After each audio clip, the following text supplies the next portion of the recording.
Baik, selamat datang dan selamat bergabung dalam mata kuliah akuntansi sektor publik. Hari ini kita masuk pertemuan yang ketiga. Ya, pada pertemuan hari ini kita akan membahas tentang akuntansi sektor publik versus akuntansi sektor private. Ya, bagaimanakah perspektif daripada akuntansi sektor publik, yang mana kita menggunakan dasar standar akuntansi pemerintahan dan juga akuntansi sektor private, kita menggunakan standar akuntansi keuangan. Yang mana standar akuntansi keuangan ini mengadopsi daripada International Financial Reporting Standard yang ada di Amerika. Pertama kita lihat terlebih dahulu tujuan instruksional umumnya atau TU-nya. Setelah mempelajari materi ini, mahasiswa dapat memahami karakteristik daripada akuntansi sektor komersial atau private dan akuntansi sektor publik. Kemudian, hubungan akuntansi sektor publik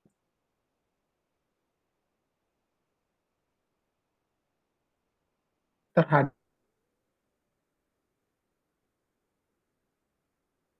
akuntansi keuangan pemerintah daerah. Ya, hubungan daripada akuntansi sektor publik. Ya, yang pernah saya sampaikan pada pertemuan pertama dan kedua, bahwa akuntansi sektor publik ini menyangkut kepada lembaga swadaya masyarakat, BUMN atau BUMD, kementerian, lalu departemen-departemen di bawah naungan presiden.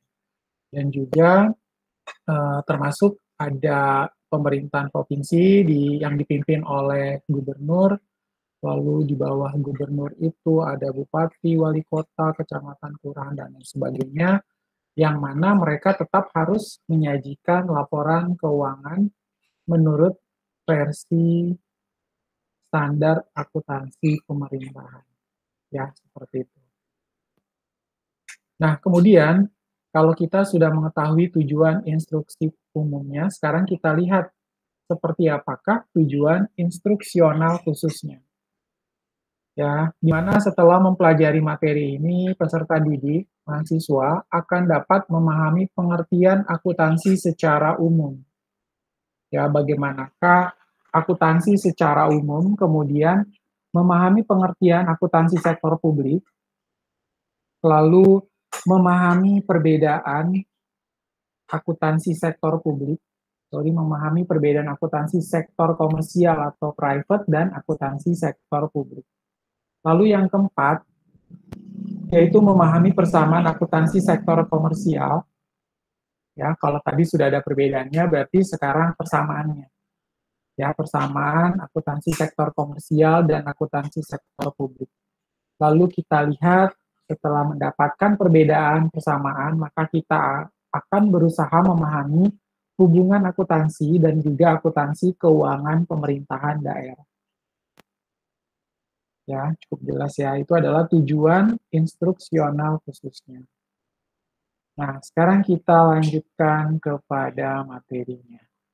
Ya, aspek filosofi daripada sektor publik. Pendekatan filosofi yang ada di sektor publik ialah customer approach yang pertama. Ya, adanya pendekatan kepada customer. Customernya siapa, Pak? Customernya adalah masyarakat, ya, di mana pelayanan kepada masyarakat, kepuasan masyarakat menjadi tujuan utama yang dilakukan akuntansi sektor publik. Ya, jadi pendekatan yang akan dilakukan kepada masyarakat, karena toh sebenarnya laporan keuangan itu dananya itu diperoleh dari masyarakat. Ya, masyarakat itu kan yang membayar pajak, lalu dari dana masyarakat ini digunakan untuk apa? Untuk keperluan yang ada di daerah tersebut, lalu untuk menggaji aparatur sipil negara atau pegawai negeri sipil. Ya, maka dari itu masyarakatlah yang diutamakan, pelayanan kepada masyarakat.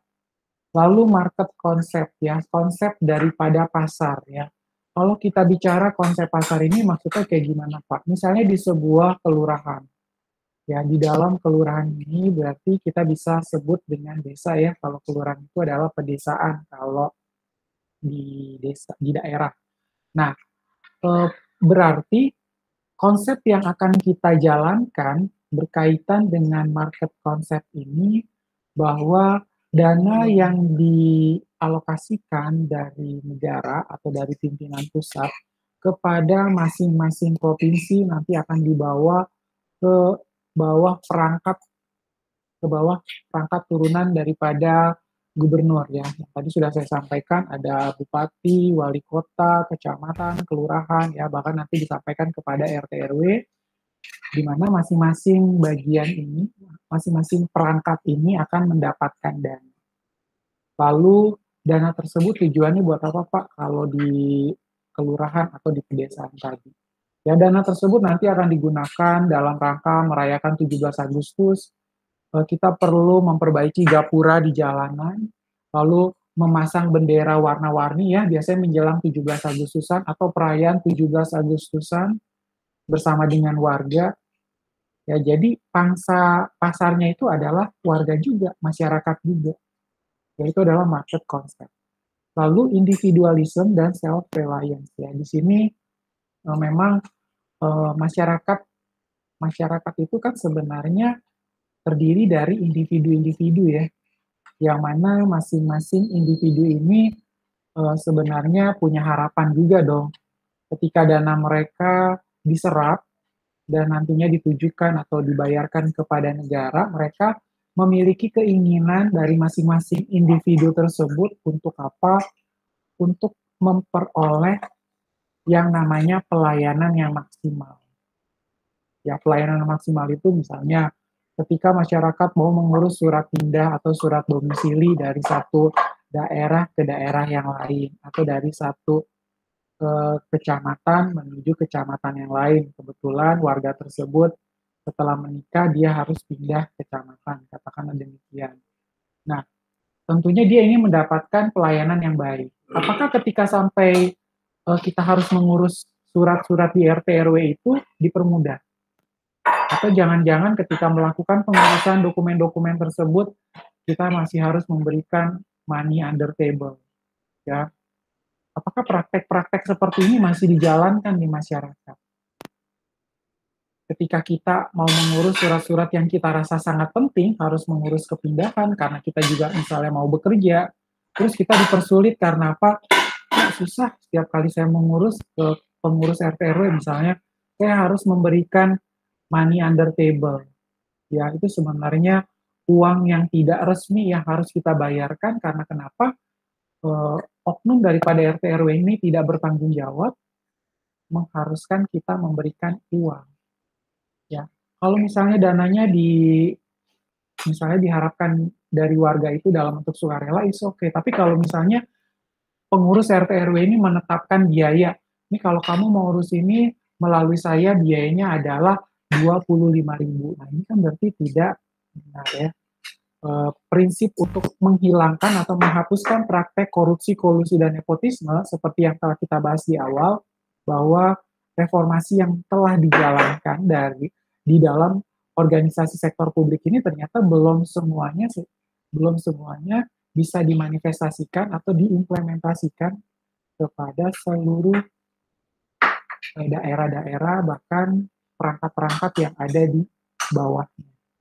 Ya ini harus menjadi perhatian ya, jangan sampai kejadian-kejadian yang seperti ini yang dilakukan oleh oknum-oknum yang tidak bertanggung jawab akhirnya menyusahkan masyarakat sendiri. Ya akhirnya masyarakat semakin gendut, udah ngelihat pejabatnya suka korupsi, ketika dia mau melakukan urus dokumen di tingkat kelurahan, kecamatan itu dia harus memberikan lagi money under table, urusan-urusan dia dipersulit ya. Kan sebenarnya cukup memprihatinkan ya. Kenapa saya bilang memprihatinkan? Misalnya ada warga yang kebetulan dia harus cuti karena dia bekerja misalnya di pabrik, lalu dia harus cuti, dia sudah dipotong uang makan, uang transport, Dia datang ke sana juga misalnya dia harus naik angkot atau naik Gojek, sampai di sana disuruh datang lagi besok. Padahal dia udah cuti untuk hari itu.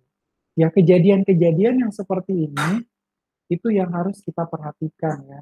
Itu adalah market concept yang bahkan individualisme dan self reliance inilah yang harus diperhatikan ya seperti itu. Kemudian aspek filosofi sektor publik ya. Yang berikut adalah purchaser atau provider split. Kemudian ada contra culture, performance orientation, kompensasi dan kondisi yang fleksibel.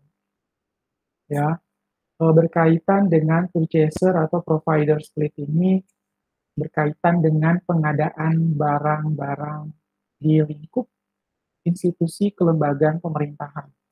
Misalnya ketika satu institusi berencana untuk mengadakan komputer di satu departemen, misalnya satu departemen ini membutuhkan 20 unit komputer atau 20 unit laptop. Ya, pengadaan barangnya itu bagaimana? Ya, apakah ketika melakukan ya pengadaan tender atau proyek pengadaan barang tersebut dilakukan oleh pejabat itu secara transparan, ya, tidak ada data yang dimanipulasi, sebenarnya harganya adalah 2,5 juta, tapi dia bilang harganya 3.750.000, ya. Dengan harga 3.750.000, padahal harga pasarannya beli di provider atau purchaser ini harganya sebenarnya hanya 2,5 juta. Ya, ini sering terjadi ya. Kita juga beberapa kali kalau teman-teman masih sering buka di medsos, kemudian nonton TV juga ya di berita-berita bahwa masih ada beberapa pejabat yang ketangkap oleh KPK karena apa? Memalsukan data dan memanipulasi dokumen dalam rangka mengadakan barang dan jasa di lingkup kelembagaan atau institusi pemerintahan. Itu masih saja ada ya. Jadi tentunya ini harus menjadi perhatian ya. Jadi kalau kita lihat ya, akhirnya netizen atau masyarakat beranggapan pejabat ini dia masuk ke lingkup pemerintahan tujuannya adalah untuk korupsi. Kenapa bisa sampai korupsi? Apa waktu mereka kampanye mereka memang butuh duit banyak sampai mereka merogoh kocek sendiri dan akhirnya mereka pikir saya harus balik modal. Ya, saya harus balik modal. Kemarin saya udah keluarin duit banyak. Saya kampanye, saya punya tim sukses. Saya kan harus bayar mereka. Sekarang ketika saya sudah masuk ke dalam pejabat atau sebagai aparatur sipil negara, saya pun harus dong mengembalikan dana yang sudah saya keluarkan pada saat itu. Ya, ini hal-hal seperti inilah yang masih ditemukan di negara ini. Ya, di mana pejabat juga tidak malu-malu untuk melakukan penggelapan dana rakyat. Ya. Dan nilainya pun bukan nilai-nilai yang kecil, tetapi nilainya juga cukup signifikan ya, bahkan triliunan, miliaran rupiah. Ya, angkanya bukan angka yang kecil bila kita perhatikan dari setiap berita-berita yang ditampilkan melalui layar TV ataupun melalui media sosial yang teman-teman bisa lihat dan tonton. Kemudian kita masuk kepada contra culture ya. Contra culture ini berkaitan dengan budaya yang ada di daerah tersebut. Ya, biasanya di dalam misalnya satu provinsi ya. Dalam satu provinsi ini mereka memiliki keanekaragaman sumber daya alam. Ya, sumber daya alam yang dihasilkan oleh masing-masing daerah tentunya memerlukan perhatian khusus. Ya, siapa Pak yang perlu memperhatikan yaitu para gubernur yang mana memimpin daerah ini supaya melakukan eksplorasi terhadap sumber daya alam yang ada di sana. Ya, karena mereka melakukan eksplorasi ya, bukan eksploitasi melainkan eksplorasi terhadap sumber daya alamnya. Nah, mereka pun harus menerapkan bagaimanakah akuntansi sektor publik berkaitan dengan sumber daya alam yang ada di daerahnya tersebut. Ya. Kemudian performance orientation ya, orientasi daripada performance atau kinerja dari para pejabat yang memimpin di institusi kelembagaan tersebut ya. Dari sana kita bisa melihat bahwa bahwa performance atau kinerja seorang pejabat terlihat. Terlihat dari mana, Pak? Terlihat dari laporan keuangan yang mereka sajikan. Ya, ketika laporan keuangannya ini bisa diandalkan atau reliable, lalu bisa menunjukkan kondisi atau posisi keuangan yang sebenarnya, akhirnya apa? Akan memberikan tingkat kredibilitas yang baik terhadap pejabat itu dari masyarakat. Ya. Kemudian yang berikut adalah kompensasi. Ya, kompensasi ini dalam artian seorang pejabat yang memang dia punya track record yang baik, yang suka belusukan, mendatangi tempat-tempat yang memang dia harus kunjungi, misalnya ketika dilakukannya vaksin COVID pertama dengan COVID yang kedua ya.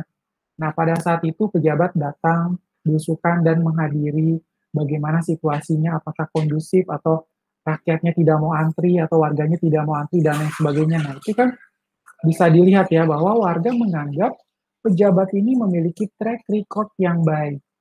Ya, dengan memiliki track record yang baik, tentunya presiden akan berkeinginan untuk memberikan kompensasi. Ya, kompensasi berkaitan dengan performance yang telah dia lakukan selama ini. Bisa jadi diberikan tambahan tunjangan atau adanya kenaikan gaji pokok dan lain sebagainya. Ya. Lalu yang berikut adalah kondisi yang fleksibel ya, bahwa dalam akuntansi sektor publik ini sebenarnya tetap memperhatikan hal-hal yang bisa mempermudah ya. Makanya dia harus fleksibel, jangan sampai aturan main atau regulasi yang ada di dalam akuntansi sektor publik itu justru nggak fleksibel, kaku ya. Saking kakunya tuh kita nggak bisa mengikuti, kita tidak bisa mempraktekannya di lapangan. Ya, jangan sampai terjadi demikian ya. Jadi harus senantiasa fleksibel. Kita lanjutkan. Pilihan-pilihan akan filosofi tersebut akan menyebabkan perbedaan di dalam kebijakan publik. Ya, contohnya kayak tadi saya bilang, berkaitan dengan contract culture, di mana satu daerah menghasilkan sumber daya alam tertentu, katakanlah misalnya satu daerah A, dia menghasilkan emas. Berarti kebijakan publik yang akan dibuat bagi provinsi ini, ya tentunya akan berbeda dengan daerah lain yang menghasilkan misalnya minyak bumi atau batu bara. Ya, jadi kebijakan publik yang akan dibuat pun tentunya akan berbeda. Apalagi sampai melibatkan apa? Melibatkan BUMN atau BUMD supaya bekerja sama dan akhirnya menghasilkan sebuah aturan-aturan yang sesuai dengan kondisi budaya, sosial, ekonomi yang ada di daerah tersebut. Ya, seperti itu. Nah, salah satu contoh adalah perubahan dari masa Orde Baru kepada masa reformasi saat ini. Ya, dari sentralisasi kepada desentralisasi, ya. Kalau sentralisasi itu berarti pemusatan dari pusat, yaitu dari ibu kota negara di Jakarta yang dipimpin oleh presiden, lalu dia sekarang mendelegasikan wewenangnya kepada setiap gubernur yang memimpin provinsi. Ya. Itu desentralisasi. Di mana setiap gubernur ini akan mengelola daerahnya sendiri secara otonomi. Bagus nggak sih Pak kalau udah dibuat otonomi? Justru jauh lebih baik ya. Misalnya kalau di Kalimantan, gubernurnya itu diberi kekuasaan untuk mengeksplor daerahnya supaya lebih berkembang dan akhirnya menarik perhatian wisatawan asing maupun wisatawan domestik. Ya ini kan bagus, karena adanya desentralisasi ya. Jadi sebenarnya memang suatu negara yang ingin maju dia harus merubah ya, melakukan reformasi dari sentralisasi kepada desentralisasi. Yang mana sosial mendekati pasar dan birokrasi ke lebih penghargaan konsumen. Ya, jadi nantinya kalau dilakukan ke arah desentralisasi di mana pimpinan itu akan jauh lebih akrab ya jauh lebih hangat dengan warganya. Ya, jadi adanya penghargaan konsumen atau penghargaan kepada masyarakat yang berada di daerah. Ya, kemudian kita lanjutkan ya, pengertian akuntansi. Ya, yang pertama kita lihat adalah American Institute of Certified Public Accountant atau AICPA. Pengertian akuntansi itu sebagai seni, ya, sebagai seni atau art mencatat, menggolongkan, meringkas transaksi atau peristiwa yang dilakukan sedemikian rupa dalam bentuk uang atau paling tidak memiliki sifat keuangan dan menginterpretasi hasilnya. Kan seperti itu. Yang mana kita juga udah membahas ya tentang definisi daripada akuntansi ya berkaitan dengan akuntansi ya kemarin kita sudah bahas pada pertemuan yang pertama. Kita lanjutkan. Pengertian akuntansi sektor publik. Ya, pengertian akuntansi sektor publik menurut Rowan Jones dalam The Nature of Public Sector Accounting, beliau menyampaikan bahwa akuntansi sektor publik sebagai entitas publik yang memfokuskan atau berkonsentrasi pada layanan dan barang publik. Ya, jadi dia berkonsentrasi fokus kepada layanan dan barang publik dan dalam menyampaikan informasinya selalu berpedoman kepada 3E. Ada ekonomi, efisien, dan efektivitas. Value for money. Kalau cas jangan matiin. Di mana efisiensi mengukur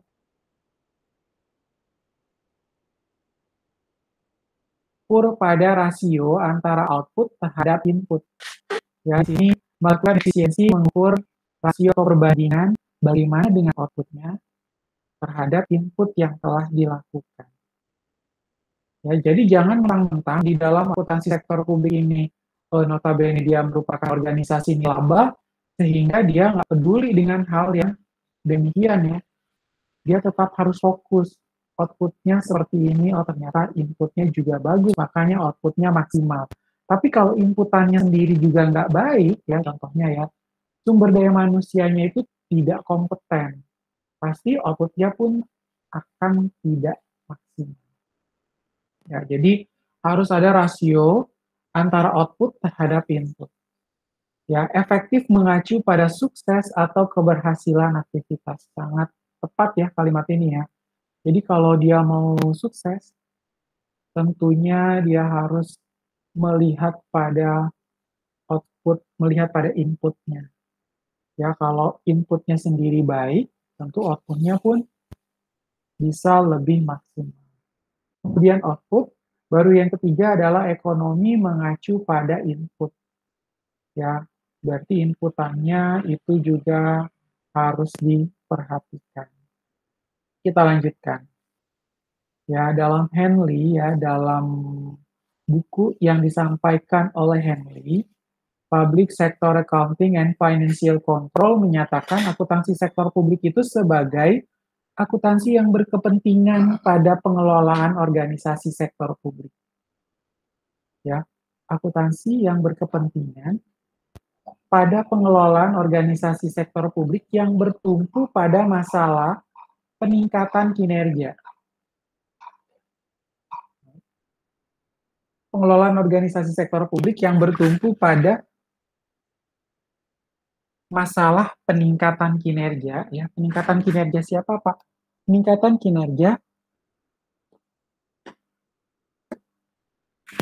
kinerja daripada pegawai negeri sipil, ya, dan akuntabilitas serta value for money. Ya, akuntabilitas ini berarti bahwa akuntansi itu hendaknya dapat dipertanggungjawabkan, ya, dan juga unsur atau nilai daripada uang. Ya, jadi 3 poinnya dalam akuntansi menurut Henley yang dia bunyikan statementnya di dalam bukunya Public Sector Accounting and Financial Control. ya, yang menyatakan bahwa akuntansi sektor publik ini sebagai akuntansi yang berkepentingan pada pengelolaan organisasi sektor publik yang bertumpu pada masalah peningkatan kinerja, akuntabilitas, serta value for money. Ya, cukup jelas ya. Kemudian dari berbagai buku Anglo-American, akuntansi sektor publik sendiri diartikan sebagai mekanisme akuntansi swasta yang diberlakukan dalam praktek-praktek organisasi publik. Ya, jadi ceritanya nih, apa yang dipraktekkan dalam akuntansi swasta atau akuntansi private itu diadopsi, ya, diadopsi kemana? Diadopsi oleh praktek-praktek dalam organisasi publik. Ya, jadi copy paste dong, Pak. Ya, ini bisa dikatakan ini adalah copy paste. Kok copy paste? Karena dia melakukan atau dia mengambil apa yang sudah diterapkan dalam akuntansi swasta. Ya, sebenarnya lebih simpel juga sih ya. Kalau kita ngambil apa yang udah ditetapkan dalam standar akuntansi keuangan, kebetulan memang sejak awal kita sudah memakai model atau metode yang metode seperti metode penyusutan, untuk metode penyusutan misalnya garis lurus atau menggunakan metode persediaan LIFO, FIFO, dan itu semua berdasarkan standar akuntansi keuangan. Hingga tinggal kita pindahin aja. Oh, ternyata untuk praktek-praktek organisasi publik pun bisa aja loh kita ambil dari standar akuntansi keuangan, yaitu menurut berbagai buku Anglo-American. Ya, seperti itu. Nah, kemudian dari berbagai buku lama terbitan Eropa Barat, bahwa akuntansi sektor publik itu merupakan akuntansi yang diterapkan pada sektor pemerintahan. Ya, dia berbeda. Kalau tadi Anglo-American, praktek-praktek yang ada di dalam akuntansi swasta itu dibawa dan diterapkan kepada akuntansi sektor publik. Nah, tapi kalau dalam buku lama terbitan Eropa Barat, akuntansi yang diterapkan pada sektor pemerintahan. Dan di berbagai kesempatan disebut juga sebagai akuntansi keuangan publik. Yaitu menurut berbagai buku lama terbitan Eropa Barat. Ada lagi yang beda, ya, perkembangan terbaru dari Selandia Baru, ya, apa yang disebut dengan New Zealand. Akuntansi sektor publik ini didefinisikan sebagai akuntansi dana masyarakat. Ya, dia mencetuskan definisi baru. Sebagai apa? Sebagai akuntansi dana masyarakat yang artinya adalah suatu mekanisme teknik dan analisis akuntansi yang diterapkan pada pengelolaan dana masyarakat. Ya, akuntansi dana masyarakat yang artinya adalah suatu mekanisme teknik dan analisis akuntansi yang diterapkan pada pengelolaan dana masyarakat. Karena memang dana tersebut adalah dananya masyarakat banyak. Lalu kita tinggal membuatkan mekanisme teknik dan analisis akuntansi, yaitu yang disampaikan menurut perkembangan terbaru dari Selandia Baru. Kita lanjutkan. Ya, akuntansi sektor publik di Indonesia berbeda.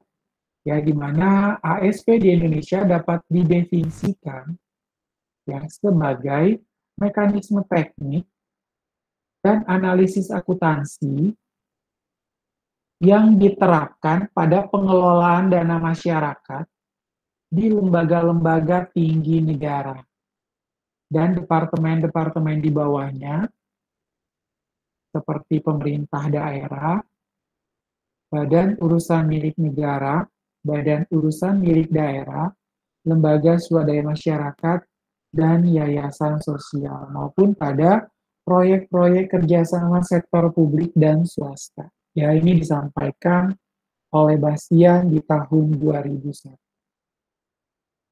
Ya, jadi adanya mekanisme teknik dan analisis akuntansi yang nantinya diterapkan pada pengelolaan dana masyarakat di lembaga-lembaga tinggi negara dan juga departemen-departemen di bawahnya. Seperti itu. Selanjutnya, perubahan paradigma daripada akuntansi sektor publik ya, teman-teman bisa lihat dari bagan ya, silakan lihat di handphone, di gadget atau di tab atau di laptop teman-teman sekalian. Ya, untuk perubahan paradigma akuntansi sektor publik, Anglo-American, Eropa Barat, dan pendapat-pendapat lainnya. Ya, ketiga ini memberikan pendapat berkaitan dengan akuntansi swasta, akuntansi sektor publik, dan juga organisasi sektor publik. Ya, seperti itu. Nah, bila kita lihat di sana, untuk Anglo-American, ya Anglo-American dia menggunakan akuntansi swasta dan organisasi sektor publik. Lalu Eropa Barat, dia menyebutkan bahwa awalnya dia menggunakan akuntansi sektor publik, lalu menuju akuntansi pemerintah. Nah, pendapat lainnya, sebelumnya menggunakan akuntansi sektor publik, yang sekarang menjadi akuntansi keuangan publik. Lalu perkembangan terakhirnya, sekarang menjadi akuntansi sektor publik, kemudian menjadi akuntansi dana publik. Ya, kedengarannya sih kayak sama aja ya nggak? Akuntansi sektor publik sama akuntansi dana publik ya apa bedanya? Oh, yang dikelola juga dananya masyarakat atau dananya publik yang. Nah, kemudian mekanisme dan teknik analisis akuntansi yang diterapkan pada pengelolaan dana publik. Ya.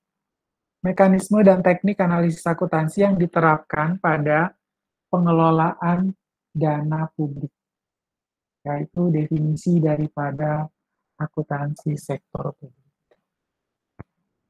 Kemudian kita lanjutkan, pengertian akuntansi sektor publik ya, dari bagian yang tadi, ini dituangkan ke dalam deskripsi. Menurut Anglo-American, akuntansi sektor publik diartikan sebagai mekanisme akuntansi swasta yang diberlakukan dalam praktek-praktek organisasi publik. Ya, jadi dia mengadopsi akuntansi sektor publiknya mengadopsi daripada praktek yang telah dijalankan pada akuntansi swasta atau private. Ya, kemudian yang kedua, Eropa Barat. Akuntansi sektor publik disebut sebagai akuntansi pemerintahan. Ya, sama aja kan, Pak, definisinya. Dan di berbagai kesempatan disebut juga sebagai akuntansi keuangan publiknya, sama aja sebenarnya. Mau disebut akuntansi sektor publik, akuntansi pemerintahan, atau akuntansi keuangan publik. Tapi berbeda yang disampaikan oleh Selandia Baru, ya, perkembangan terbarunya, New Development, menurut Selandia Baru ini, pemahaman ini justru telah berubah. Ya. Akuntansi sektor publik didefinisikan sebagai akuntansi dana masyarakat. Ya, ini jauh lebih spesifik sebenarnya, karena dia menyebutkan adanya dana masyarakat. Nah, akuntansi dana masyarakat dapat diartikan sebagai mekanisme teknik dan analisis akuntansi yang diterapkan pada pengelolaan dana masyarakat. Ceritanya dia melakukan pengelolaan dana masyarakat.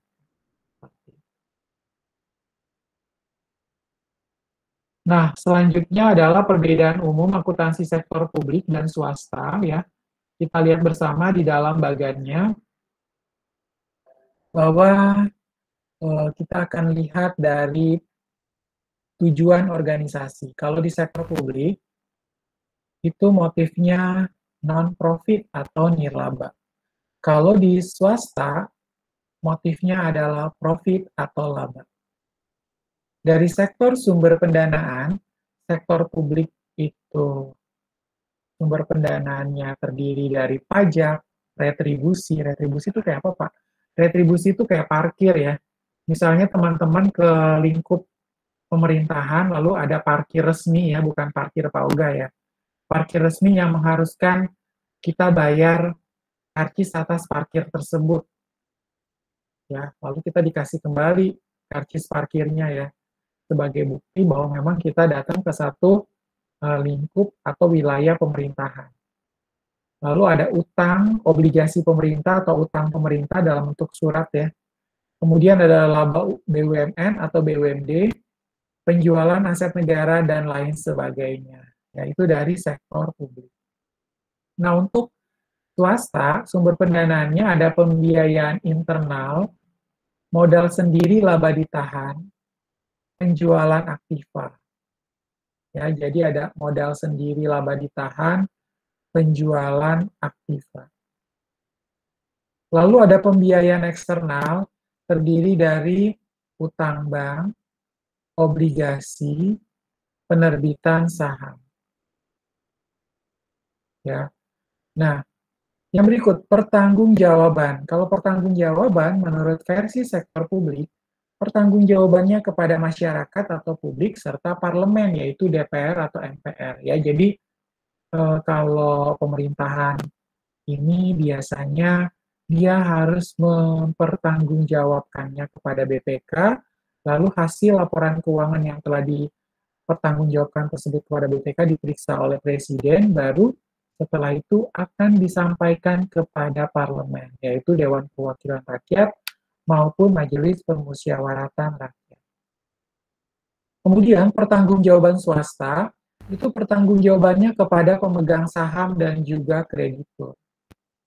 Ya, jadi pertanggungjawaban tersebut kepada pemegang saham dan juga kreditor.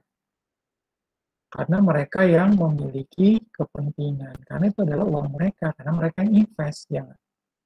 Lalu dari struktur organisasi, ya di dalam sektor publik itu struktur organisasinya birokratis, kaku, dan hierarkis. Kalau kita mau ngurus surat kepindahan domisili, kita nggak bisa langsung ke kecamatan. Kita harus dapat surat pengantar RT RW, dari surat pengantar RT RW kita ke kelurahan, dari kelurahan baru kita ke kecamatan. Ya, sifatnya birokratis, kaku, dan hierarkis. Ya, kalau nggak ke pejabat yang di bawahnya dulu, kita nggak bisa ke atasnya. Dan suratnya harus kita bawa. Ya kan? Kalau di swasta, struktur organisasinya lebih fleksibel, datar, piramid lintas fungsional. Contohnya, antar manajer bisa saling berkomunikasi. Dari staf melangkahi manajer, langsung ngomong sama direktur juga nggak ada masalah sebenarnya kan. Jadi sifatnya kalau di swasta jauh lebih fleksibel dan bisa juga lintas fungsional.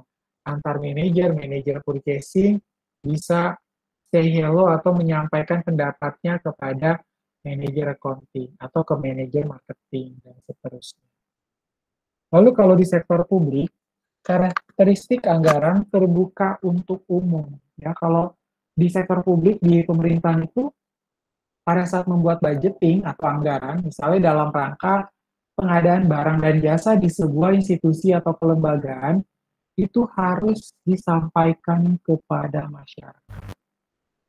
Kalau di swasta, karakteristik anggarannya itu tertutup untuk publik. Nggak boleh dikasih tahu siapapun. Ya nggak? Itu rahasia perusahaan. Itu adalah isi dapurnya perusahaan swasta. Jadi nggak boleh disampaikan keluar kepada masyarakat ya. Jadi karakteristik anggarannya itu private and confidential.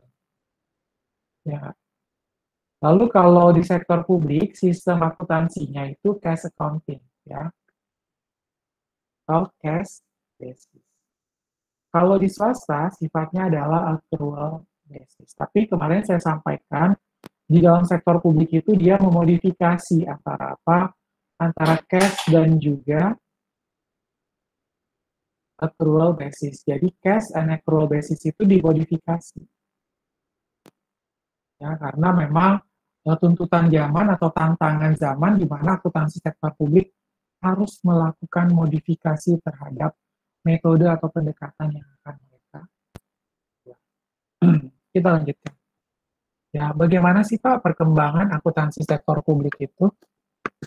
Ya, perkembangan akuntansi sektor publik, besarnya peranan pemerintah sebagai entitas sektor publik yang paling besar dan dominan. Ya, jadi peranan daripada pemerintah pusat itu sangatlah penting.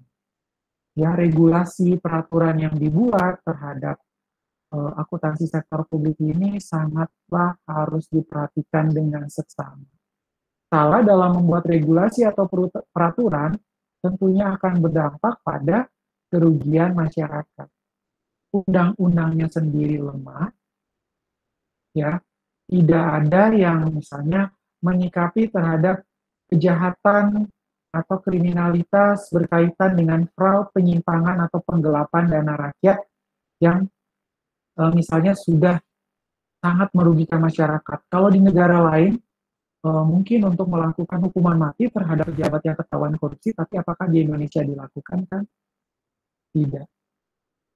Ya, jadi harus kita lihat, maka dari itu peranan pemerintah terhadap lembaga-lembaga pemerintahan yang ada di bawahnya itu harus diperhatikan sebaik mungkin, supaya jangan ada yang kecolongan atau kebobolan dalam rangka membuat regulasi. Apalagi sampai regulasi atau peraturan itu disusupi oleh pengusaha-pengusaha yang tidak bertanggung jawab atau oknum-oknum yang ingin mencari masalah atau dia berniat untuk memberikan atau masukan yang notabene itu hanya menguntungkan usaha dia sendiri, ya. Karena banyak ya ada pejabat yang dia sudah jadi pejabat, dia punya usaha, sehingga dia memberikan masukan, saran berkaitan dengan regulasi atau peraturan, itu yang menguntungkan usahanya. Ya, ini jangan sampai terjadi. Ya, jelas ya. Kemudian, dilakukan upaya untuk membuat standar yang relevan dengan praktek organisasi sektor publik, baik oleh Ikatan Akuntan Indonesia maupun pemerintah. Ya, jadi harus ada upaya dalam rangka membuat standar-standar yang relevan. Yang relevan maksudnya gimana, Pak? Yang sesuai dengan kondisi yang ada di lapangan. Ya, jangan masalah-masalah yang terjadi di tahun 90-an kita bawa di tahun 2020 ini ya, atau di tahun 2021 ini, tentunya kan nggak masuk akal, udah lewat. Ya, udah lewat jauh. Makanya harus sesuai atau menyesuaikan standar tersebut ya, menyesuaikan kondisi atau tantangan zaman yang ada. Lalu yang ketiga, perubahan paradigma atau perspektif terhadap penggunaan mainstream anggaran atau basis anggaran. Ya. Kalau misalnya pembelian lem Aibon sampai 80 juta, apakah masuk akal? Kan nggak masuk akal ya. Pembelian komputer untuk satu institusi kelembagaan mencapai 350 juta. Memangnya berapa banyak laptop atau komputer yang dibeli? Ya, ini penggunaan mainstream anggaran yang tidak masuk akal. Atau pembuatan jalanan aspal, ya, dia markup lagi harganya, atau dia markup supaya nilainya jauh lebih fantastis. Ya, ini yang harus diperhatikan. Makanya peranan daripada Badan Pemeriksa Keuangan ya sebagai lembaga yang independen yang nantinya dia akan melakukan tanggung-jawaban anggaran pendapatan belanja negara dan anggaran pendapatan belanja daerah itu harus diperhatikan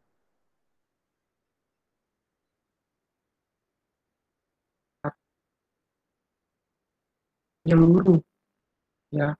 Wajar nggak sih kalau dia menghubungi seorang vendor dengan nilai yang sefantastis ini, emang di situ pada ngapain aja ya kan? Nah, hal-hal demikianlah yang harus dilakukan secara transparan. Jadi rakyat pun ingin tahu, ya rakyat ingin sekali tahu bahwa segala hal atau bahkan pembuatan budgeting atau anggaran, kita juga nanti akan membahas dalam satu pertemuan ya berkaitan dengan hal ini, berkaitan dengan anggaran sektor publik itu dibahas dalam satu kali sesi pertemuan. Lalu perubahan terhadap aspek pelaksanaan pengelolaan, ya, perubahan terhadap aspek pelaksanaan pengelolaan dari administratif ke manajemen saintifik. Ya, Maksudnya kayak gimana, Pak? Maksudnya kalau sumber daya manusia yang di-hire itu ya, itu bukan hanya melakukan pekerjaan clerical atau pekerjaan staff yang membosankan. Contohnya apa, Pak? Contohnya membuat invoice setiap hari, input invoice, tapi nggak jelas ya. Dia cuma input doang, jadi dia tuh nggak berpikir. Nah, sekarang kita ubah, ya, melakukan perubahan. Perubahannya dari yang awalnya kegiatan administratif, yang kegiatan clerical, tanpa berpikir, sekarang lebih ke arah manajemen scientific. Ya, jadi ketika dia melakukan pekerjaan tersebut, atau misalnya terjun kepada sebuah proyek atau tender pemerintahan, dia pun harus menggunakan daya nalar logikanya dia harus menggunakan manajemen scientific. Ya, jelas ya. Kemudian, perubahan basis akuntansi yang digunakan dari single entry ke double entry. Ya, single entry yang kemarin saya sampaikan, ketika ada belanja kendaraan atau ketika ada belanja seragam dinas pendidikan, langsung kita catat satu akun begitu aja. Nah, itu single. Kalau double entry, belanja seragam berarti seragam bertambah, biaya seragam di debit, pada kas, tiba, atau bank di kredit. Ya, biasanya kita kalau jurnal versi akuntansi private kan seperti itu, ya nggak? Itu model yang double entry. Nah, ini bagus. Kita akan memasukkan unsur double entry di dalam akuntansi sektor publik. Ya. Lalu dari cash basis ke accrual basis ini juga bisa untuk dijalankan atau lebih memilih untuk melakukan modification antara ya among accrual base and also cash base. Ya, seperti itu. Kita lanjut. Standar-standar yang ada ya, teman-teman bisa lihat di sini standar yang dibuat atau standar yang menjadi pedoman, menjadi key pada akuntansi sektor publik itu apa saja. Yang pertama adalah dari Ikatan Akuntan Indonesia ada Komite Standar Akuntansi Pemerintahan. Ya, Komite Standar Akuntansi Pemerintahan atau KSAP.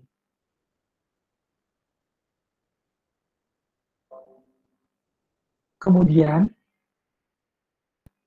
untuk dari standar pemerintah ada pernyataan standar akuntansi pemerintahan atau PSAP.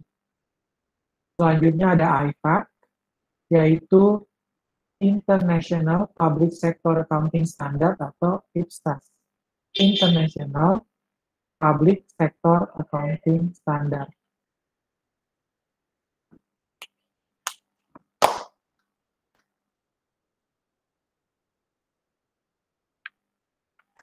International Public Sector Accounting Standard. Lalu ada International Path of Accounting versi United States of America. Ya, United States of America ini adalah Governmental Accounting Standard Board, Governmental Accounting Standard Board, dan Financial Accounting Standard Board, atau FASB. Governmental Accounting Standard Board, dan juga Financial Accounting Standard Board, atau FASB. Lalu kita lanjutkan berikutnya, ruang lingkup akuntansi sektor publik. Nah, untuk ruang lingkup akuntansi sektor publik,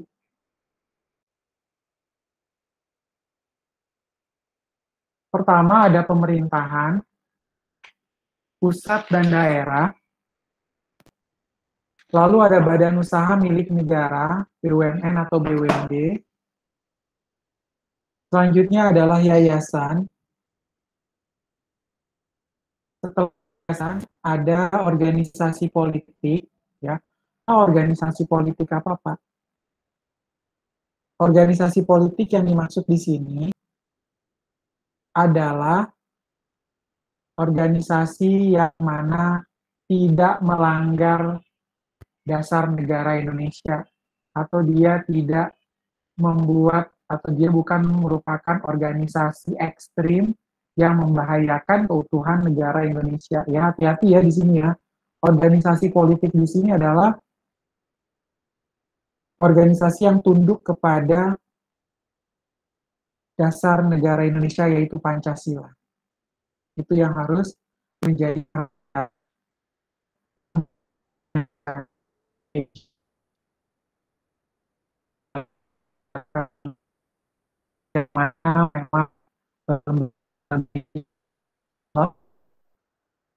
secara kecil perempuan pendidikan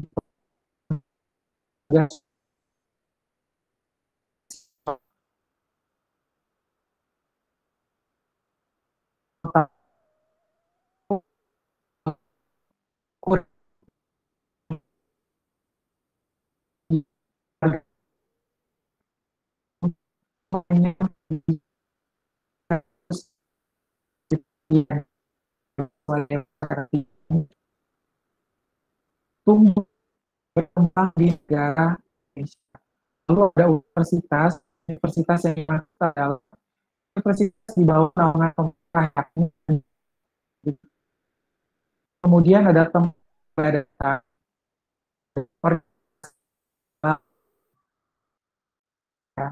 untuk struktur transisi sektor publik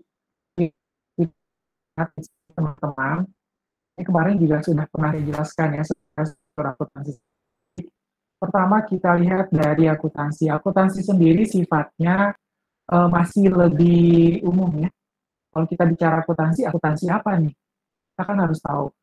Nah, akuntansi itu terbagi atas dua, mikro dan makro. Ya, kalau mikro itu terbagi atas dua, ada akuntansi bisnis dan akuntansi sektor publik. Ya, mikro itu ada akuntansi bisnis dan akuntansi sektor publik. Kalau makro itu adalah akuntansi sosial. Nah, untuk akuntansi sektor publik terbagi atas dua, yaitu akuntansi pemerintahan. Ya, akuntansi sektor publik itu adalah terbagi atas dua, ada akuntansi pemerintahan dan akuntansi nirlaba. Ya, Pak, kenapa sih Pak nggak sekalian aja akuntansi pemerintahan dijadiin satu sama akuntansi nirlaba? Karena nggak semua akuntansi pemerintahan itu merupakan akuntansi nirlaba. Contohnya apa? Contohnya adalah BUMN yang kemarin saya jelaskan ya, bahwa dia tidak pure sebagai sebuah organisasi nirlaba karena memang dia itu masih dianggap setengah laba, setengah nirlaba. Ya jelas ya. Kita lanjutkan. Tujuan akuntansi sektor publik. Nah, ini cukup menarik ya berkaitan dengan tujuan akuntansi sektor publik. Nah, tujuan akuntansi sektor publik itu American menurut American Accounting Association di tahun 1970 dalam Glean tahun 93 menyatakan ya, ini teman-teman belum lahir semua ya, menyatakan bahwa tujuan akuntansi pada organisasi sektor publik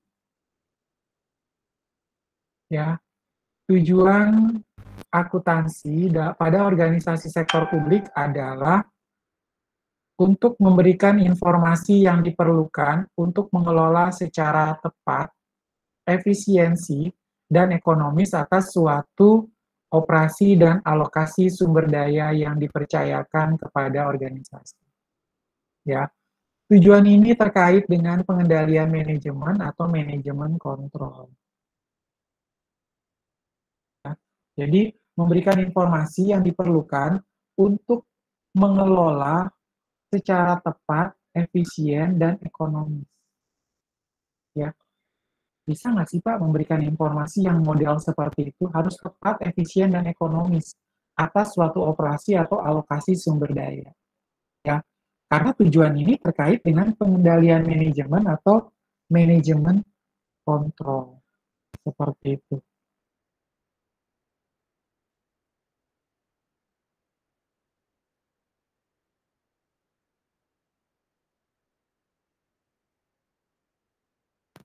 Ya, Kemudian yang kedua,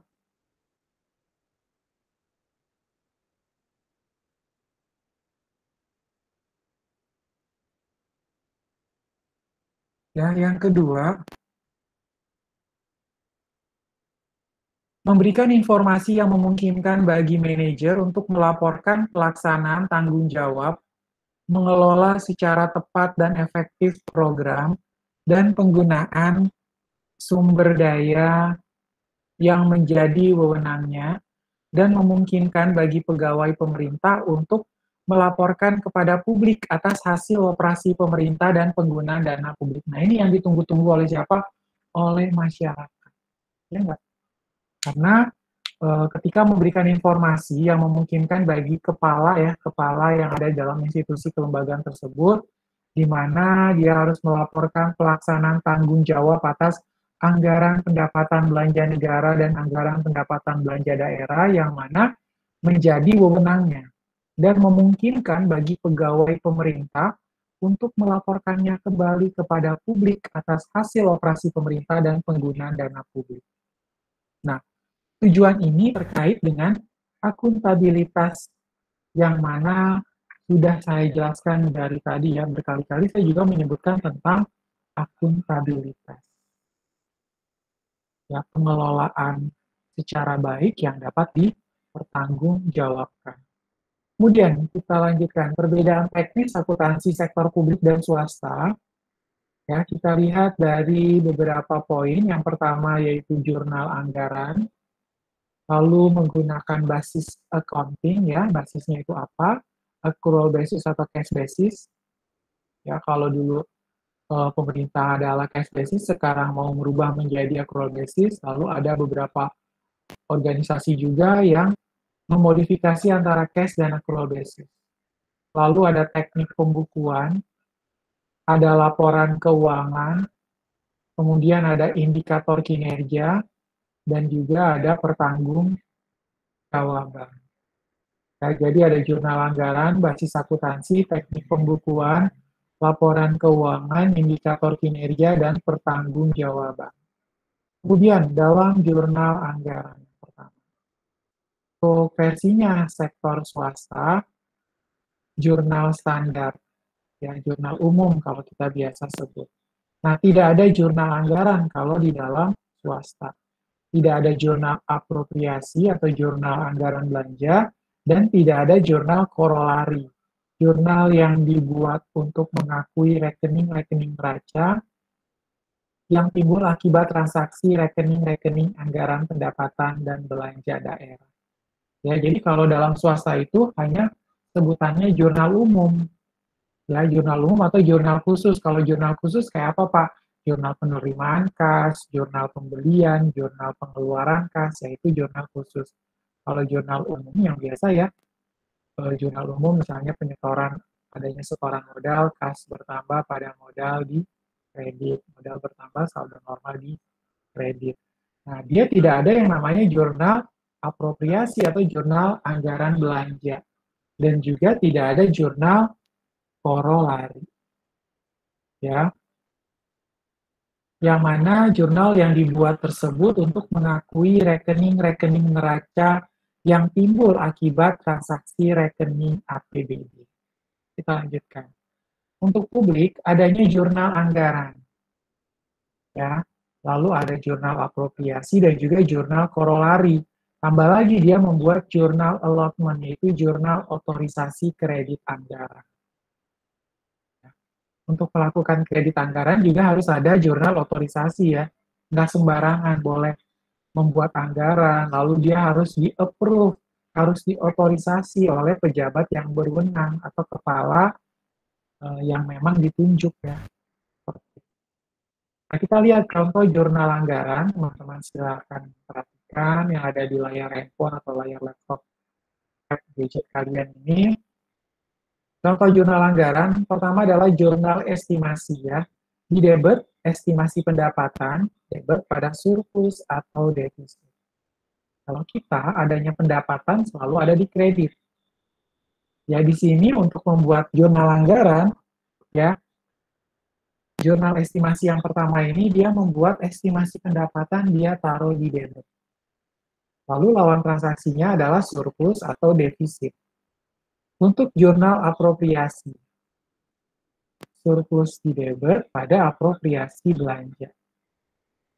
Untuk jurnal allotment, piutang dari kas umum negara di debit pada allotment belanja. Ya. Kita kembali kepada penjelasan yang tadi ya. Apropriasi adalah jurnal anggaran belanja. Korolari adalah jurnal yang dibuat untuk mengakui rekening-rekening neraca yang timbul akibat transaksi-transaksi rekening anggaran pendapatan dan belanja daerah. Ya. Kemudian kalau jurnal allotment adalah jurnal otorisasi kredit anggaran. Ya, cukup jelas ya. Pokoknya korolari itu berkaitan dengan pengakuan rekening-rekening neraca. Ya, sehingga kita akan membuat format daripada jurnal anggaran seperti ini. Untuk jurnal estimasi, estimasi pendapatan di debit pada surplus atau defisit di kredit. Untuk jurnal apropriasi surplus di debit pada apropriasi belanja di kredit. Lalu untuk jurnal allotment, piutang dari kas umum negara di debit pada allotment belanja di kredit. Ya, kita bisa lihat. Lalu untuk jurnalis swasta, teman-teman bisa lihat, apabila di akuntansi private atau akuntansi swasta membeli kendaraan, ya dia pasti jurnalnya adalah kendaraan di debit pada kas atau bank di kredit. Benar ya? Itu di versi swasta. Kalau di versi pemerintahan, kita buat jurnalnya belanja modal kendaraan roda 4 di debit pada kas di kredit. Ya, belanja modal kendaraan di debit pada kas di kredit. Nah, untuk jurnal korolari atau jurnal pengakuan asetnya, aset kendaraan roda 4 di debit pada ekuitas dana diinvestasikan dalam aset tetap. Ya. Dari contoh ini, teman-teman bisa lihat ya bahwa di dalam pengakuan aset,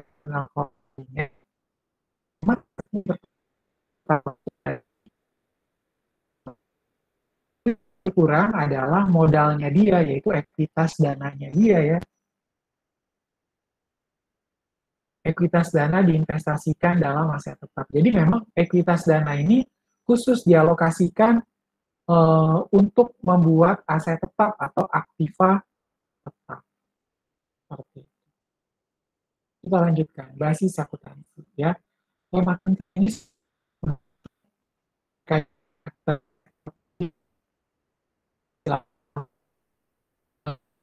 dalam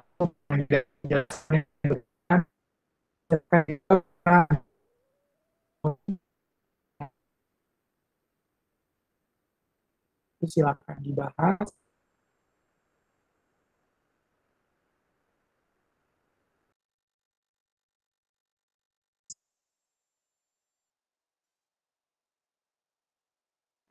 Yang mana dalam akuntansi swasta itu pencatatan basis akrual atau accrual basis. Nah, untuk publik, pada sektor publik, lebih banyak organisasi sektor publik masih menggunakan cash basis. Ya, pada sektor publik ini lebih banyak organisasi sektor publik itu masih menggunakan cash basis. Ketika dia menggunakan cash basis, apakah sudah menjawab apa yang diinginkan oleh institusi kelembagaan? Itu juga belum tentu ya. Jadi sebenarnya kita harus mengacu kepada institusi atau kelembagaan itu dulu. Ya, lembaganya itu mau fokus kepada apa, atau misalnya departemen ini adalah departemen perikanan dan kelautan. Departemen ini adalah departemen pendidikan dan kebudayaan, departemen pertahanan dan keamanan, departemen luar negeri. Nah, itu berarti kita harus melihat daripada bentuk institusinya, baru kita mau pakai cash basis kah atau accrual basis kah atau modified cash accrual basis ya. Nah, untuk kajian di Indonesia telah mengalami 3 kali perubahan ya, dari cash basis, cash modified hingga accrual basis.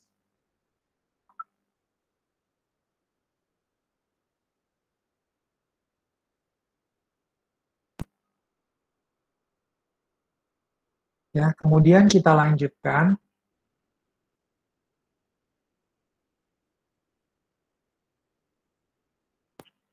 Nah, di sini bisa kemudian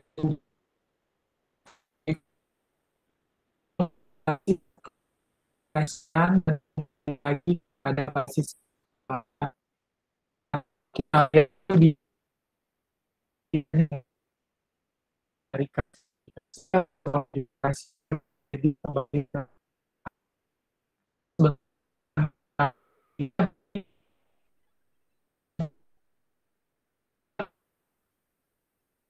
kursi kelembagaan.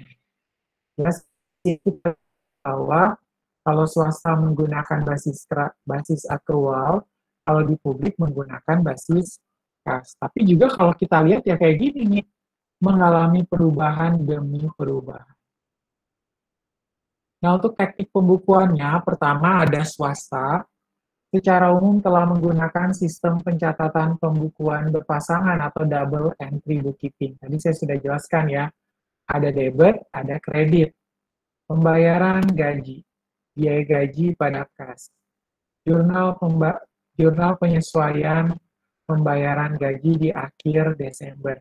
Biaya gaji pada gaji. Misalnya seperti itu. Ya, jadi double entry bookkeeping, ada debit, ada kredit. Kalau di sektor publik, ya lebih banyak organisasi sektor publik masih menggunakan pencatatan pembukuan tunggal atau single entry bookkeeping system seperti yang tadi. Belanja kendaraan aset, belanja kendaraan, belanja aset kendaraan roda 4, langsung dicatat satu begitu aja. Ya, masih ditemukan ada yang mencatat single entry bookkeeping system. Nah, kita lihat di sini ya, untuk single entry, catatan single entry versi akuntansi sektor publik itu kayak gimana, Pak? Nah, kalau kita lihat seperti ini. Dia ketika misalnya satu dinas, katakanlah untuk Badan Nasional Penanggulangan Bencana, ketika mendapatkan penerimaan atau hibah, lalu dapat ada sumbangan, lalu mendapat pendapatan lainnya dari pemerintah. Nah, dia masukkan di sini penerimaan A, lalu penerimaan B, kemudian penerimaan C. Di total baru jadilah jumlah penerimaannya berapa. Ya, jadi diakumulasi. Dari setiap penerimaan tersebut lalu dia akumulasi. Kemudian untuk pengeluaran, ada pengeluaran A, pengeluaran B, pengeluaran C, juga diakumulasi. Jumlah pengeluarannya berapa. Kalau di double entry, itu dia ada debit, ada kredit. Ketika melakukan setoran modal, kas di debit pada modal di kredit, kas pindah ke aktiva ada di neraca, modal pindah di bawahnya pasifa, yaitu ekuitas. Atau pembayaran, atau misalnya biaya sewa gedung. Biaya sewa gedung di debit, masuk ke laporan laba rugi, kasnya masuk ke neraca. Atau laporan posisi keuangan, kalau versi akuntansi sektor publik. Jelas ya. Nah, laporan keuangannya dihasilkan. Teman-teman bisa lihat bersama ya. Untuk swasta, seperti yang teman-teman ketahui, ada neraca, laporan laba rugi, laporan perubahan modal, laporan arus kas, dan catatan atas laporan keuangan. Untuk publik, itu ada neraca, laporan realisasi anggaran, laporan arus kas, catatan atas laporan keuangan. Ya. Nah, kemudian untuk neraca itu terdiri dari di dalam sektor publik ada aktiva yang mana terdiri dari kas, aset, dan neraca. Versi untuk neraca posisi kanannya itu ada pasifa, yaitu kewajiban dan modal. Ya. Lalu untuk di swasta neracanya aktiva, kas, aset sama. Lalu untuk pasifanya adalah kewajiban dan modal. Kita lanjutkan. Laporan realisasi anggaran. Nah, kalau di swasta itu namanya laporan laba rugi. Kalau di sektor publik, namanya laporan realisasi anggaran, disingkat LRA, di mana komponen-komponen atau akun-akun yang ada, yaitu pertama adanya pendapatan, dikurangi dengan belanja, didapat surplus atau defisit. Lalu ada penerimaan, ya di sini biasanya seperti adanya penerimaan, pembangunan, ya lalu ada pengeluarannya, lalu ada neto payment. Nah, di sana ada silpa dan sipa ya, selisih lebih dan selisih kurang anggaran. Nah, untuk laporan laba rugi terdiri dari pendapatan dan belanja. Pendapatan dikurangi belanja dapat laporan laba rugi. Ya, seperti itu. Lalu ada indikator kinerja. Nah, indikator kinerja terdiri dari dua. Yang pertama yaitu swasta. Untuk swasta itu indikator performance atau kinerjanya dari earning per share. Ya, per lembar saham. Lalu return on investment, pengembalian investasi, dan net sales income. Ya, penjualan bersih, net sales income. Untuk publik, indikator kinerja atau performance daripada pejabat yang ada di sana, pertama adalah selisih antara anggaran dan realisasi. Anggarannya 200 juta, realisasinya 260 juta. Jauh banget, sampai selisih 60 juta. Berarti performance-nya bagaimana nih dipertanyakan. Ya, makanya hati-hati dalam membuat anggaran supaya tidak terlalu jauh. Nah, selain itu juga ada yang menyebutkan indikator di sektor publik, ya, menggunakan value for money atau 3E, efektivitas, efisien, dan ekonomi. Ya, jadi menyebutkan indikator di sektor publik menggunakan value for money atau 3A, effectivity, efficiency, and economy.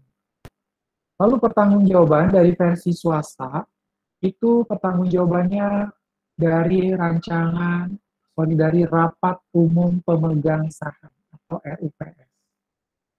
Ya, yang nantinya Rapat Umum Pemegang Saham ini pertanggungjawabannya akan disampaikan kepada para pemegang saham.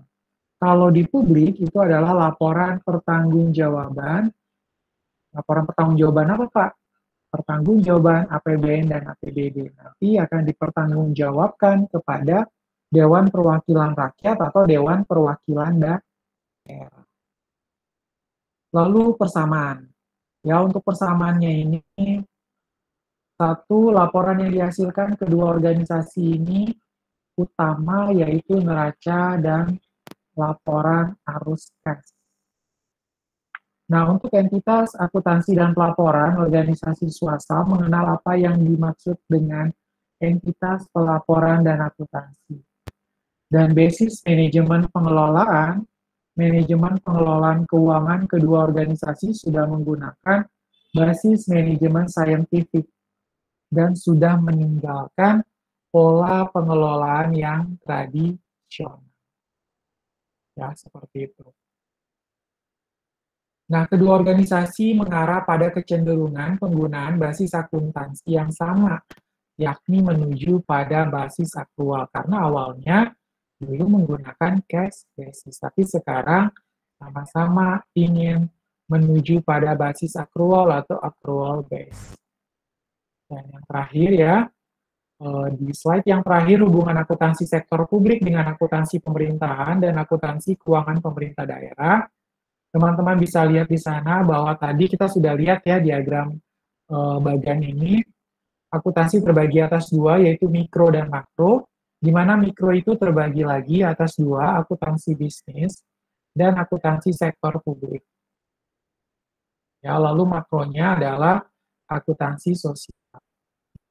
Akuntansi sektor publik itu terbagi atas dua, yaitu akuntansi pemerintahan, akuntansi nirlaba. Nah, untuk akuntansi pemerintah sendiri terbagi lagi atas dua, yaitu akuntansi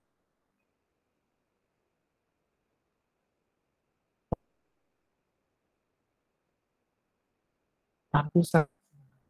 Nah, untuk akuntansi keuangan pemerintah daerah ini baru terbagi lagi ya. Di sini di bawahnya ada akuntansi pemerintahan pusat dan akuntansi pemerintahan daerah. Karena kenapa? Setiap pendapatan yang diterima oleh daerah itu nanti akan disetorkan kembali ke akuntansi pemerintah pusat. Contohnya apa, Pak? Misalnya ada pajak reklame atau pajak iklan yang ada di satu daerah atau di satu provinsi. Nah, itu harus ada pembagian.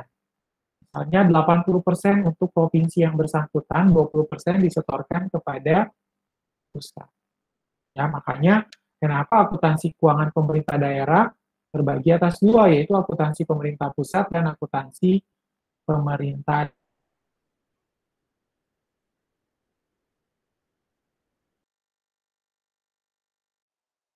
Kemudian kita ini, teman-teman tetap perhatikan protokol kesehatan, gunakan masker, gunakan hand sanitizer. Terima kasih dan God bless you and God bless you.